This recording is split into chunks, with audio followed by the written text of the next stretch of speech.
Sa isinagawang forum noong Sabado, binigyan din ng mga mambabatas na maaring isampa ng as-is ang impeachment complaint laban kay Vice President Sara Duterte. At para sa 13 sa tanghali, si Jap Regala live. Jap? Zay, iginit nga ng mga mambabatas na hindi nila tinalakay ng Korte Suprema ang laman ng impeachment complaint laban kay Vice President Sara Duterte. Ayon nga kay Bicol Saro Party List Representative Terry Ridon, maaaring ihain muli ang impeachment complaint laban kay VP Sara Duterte nang walang magbabago at pag-uusapan pa rin ang paggamit umano nila ng confidential funds.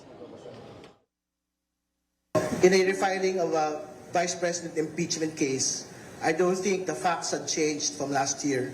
We're still going to be talking about the use of confidential funds and yung pong death threats against the President, the First Lady, and the former House Speaker. No?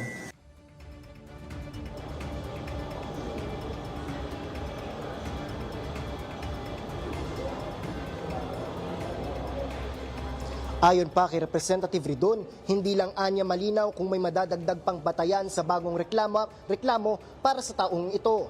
Dagdag pa niya, ang impeachment anya ay sole prerogative ng Kongreso. Ayon naman kay House Committee on Good Governance and Public Accountability Chairperson Joel Chua, nakatutok lang anya ang Korte Suprema sa mga technical na issue at hindi sa laman ng inihaing reklamo. Alam po ninyo, yung naging desisyon po ng Korte Suprema, hindi naman po nila dinesisyonan yung substansya ng impeachment complaint. Ang pinag-usapan po dito ay yung sheer technicality.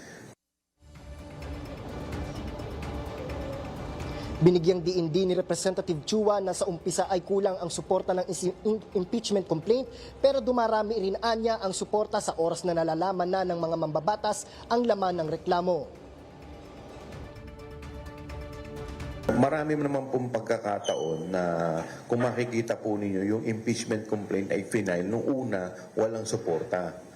Pero nung ito po ay nailatag, nung ito po ay nakita na yung substance, nagkakaroon po ng suporta. Zay, inihalimbawa rin ni Representative Chua ang mga nagdaang impeachment na anya'y nagbago ang pulso at mga boto at nagkaroon din ng suporta. Balik muna sa iyo, Zay.